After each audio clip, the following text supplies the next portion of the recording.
Immortal, Chapter 25. Author's note: stop flaming, Orc. If you do not, then it'll tell Justin to bet you up 1111. It'll tell Alden Reds to put vouchers in her computer 1111111111. Fuck you 1. Raven, thanks for the help 1. I was so excited. I followed Draco, wondering if we were going to do it again. We went outside and then we went into Draco's black car. Ebony, what the fuck did Professor Trevelry say? Whispered Draco, potting his gothic wit hand with black nail polish on mine. She said she would tell me what the visions meant tomorrow. I grumbled in a sexy voice. He took out a heroin cabaret and spiked it, and gave it to me to spork.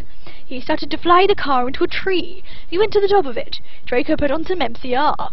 And all the things that you never ever told me, and all the smiles that are ever gonna haunt me, sang Gerard's sexy voice.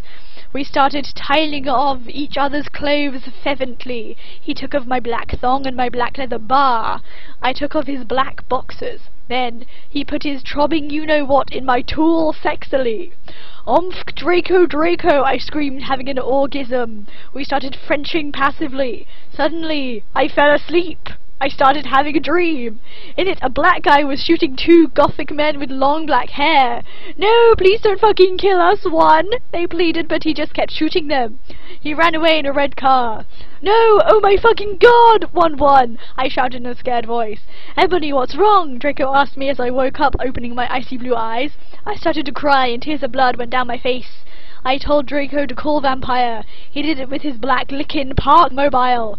But the worst thing was the people who were shot in the dream were Lucian and Serious 111. Chapter 26. Author's note: Prep stop flaming dustry Orc 1. If you do not lick the story, then go fuck yourselves, you fucking prep. You suck 111. Oh, why, and I wasn't bang racist Orc 11. A few mutates later, Vampire came to the tree. He was wearing a black leather Jackson, black leather pants, and a good Charlotte t-shirt. Hi, Vampire, I said flirtily as I started to sob.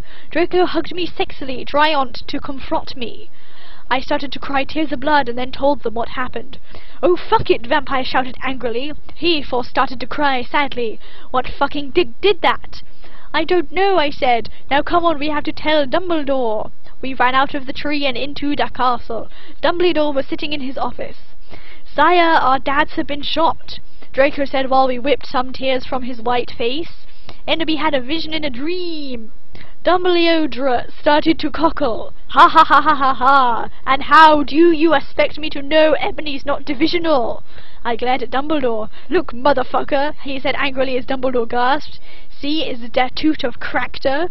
You know very well that I'm not decisional. Now get some fucking people out there to look for Serious and Lucian. Pornto! Okay, he said in an intimated voice. Where are they? I thought about it. Then all of a sudden, Longdon, I said. I told him which street. He went and called some people and did some stuff. After a few mistunes, he came back and said people were going out looking for them. After a while, someone called him again. He said that they had been found. Draco, Vampire, and I all left our rooms together. I went with Draco to wait in the nurse's office while Vampire went to slit his wrist in his room. We looked at each other's gothic, depressed eyes. Then we kissed. Suddenly, Serious and Lucian came in on stretchers, and Professor Sinister was behind them! 1. Chapter 27. Author's note: You know what, 111. I do not give a fuck what you preps think about me, 1111. So stop flaming da fucking story, bitches, 1111. Thanks to Raven for your love and support and help. I love you, girl. Soz, I couldn't update lol. I was really depressed and I slit my wrists. I had to go to the hospital. Raven, you rock, girl. 1111111111111111. Everyone in the room stated to cry happily. I had saved them. Draco, Lucian, Serious, Bond, Vampire all came to hug me. The nurse started to give them medicine. Come on, Enoby, said Professor Sinister. She was wearing a gothic black leader dress with a corset top and real vampire blood on it and fucking black platinum boots. I have to tell you the fucking perdition. I looked at Lucian, Serious, Draco and Vampire. They nodded. I smiled happily and went into a dark room.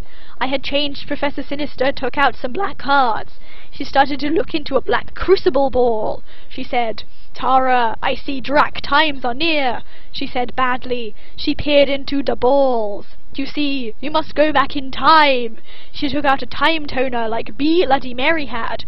When Voldemint was in Hogwarts before he became powerful, he got his hearth broken. Now do you think he would still become Voldemort if he was in love? I shook my head.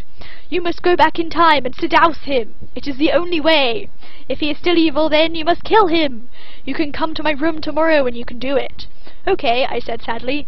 "We did death's touch sin." I went outside again sadly. "What fucking happened?" asked Draco and Vampire. "Yeah, what happened?" asked Darkness, Willow and Baldy Mary. I was about to tell them, but everyone was there. They were celebrating Lucian and Serious being fond.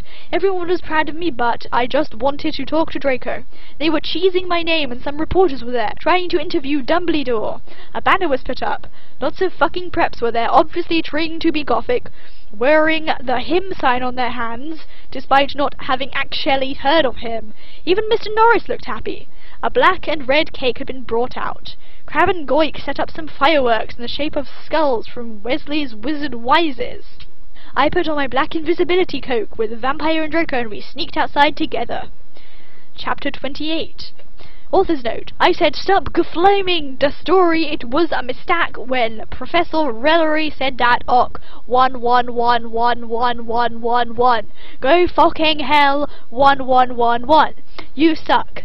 Thanks to Filey for the help 1. Raven have fun with Kiwi 111111.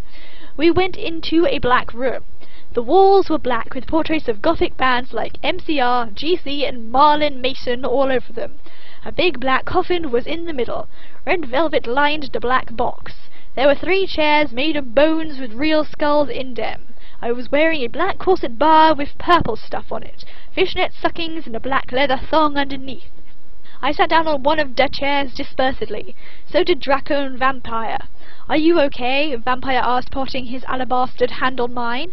He was wearing black nail polish. I was wearing black nail polish with red crosses on it. "Yeah, I guess," I said sadly. Draco also put his hand on mine sexily. I smiled sadly with my black lipstick. "The problem is, I have to seduce Voldemort. It'll have to go back in time." Draco started to cry sadly. Vampire hugged him. "It's okay, Enoby," he said finally. "But what about me? You're not going to break up or anything, are you?" "Of course not," I gasped. "Really?" he said. "Sure," I said. We Frenched sexily. Vampire looked at us longingly. Then I took off Draco's MCR shrift and seductively took off his pants. He was hung like a stone. He had replaced the vampire tattoo that said Enoby on it. Black roses were around it. I gasped. He looked exactly like Gerard Way. Vampire took a video camera. I had said it was before. I took off my clothes and then we were in for the rid of our life. We started fretching as we climbed into the coffin. He put his spock in my you-know-what and passively we did it. "I love you, Enoby. Oh, let me feel you. I need to feel you," he screamed as we got an orgasm. You wanted Vampire filmed everything perfectly. Suddenly, "What the fuck are you doing?" It was Snoop and Professor McGoggle 111.